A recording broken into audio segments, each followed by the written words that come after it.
Hi, my name is Richard Gordon. I'm Vice President and Practice Lead for Semiconductors here at Futurum Group.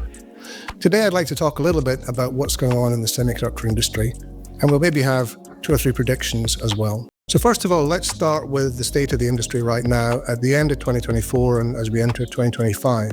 Last year, the industry grew at around about 20%, and that growth was driven by a boom in data center semiconductors, particularly AI chips, and also from a boom in memory from the likes of Samsung, SK Hynix, and Micron. The industry growth rate is going to slow down a little bit, and we'll probably see growth of around 10% this year overall.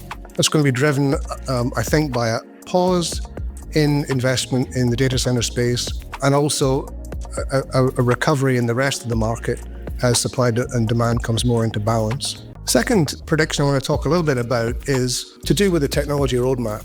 Over the past few decades in the industry, technology has been driven by Moore's Law. Investment in semiconductor scaling is what drove chip performance and cost reduction. However, it's increasingly challenging for companies to invest and keep into the Moore's Law curve.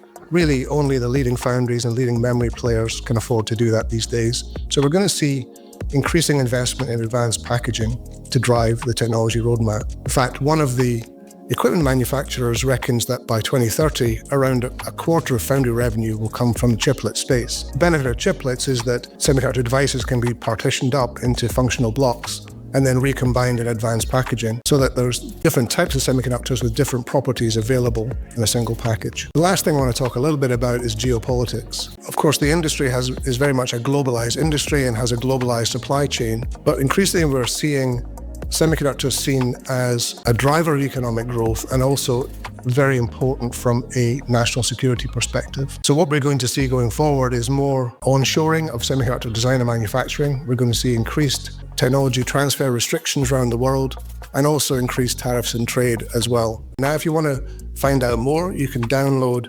our ebook where we have some more detail on these predictions. That's Futurum 2025 Key Issues and Predictions.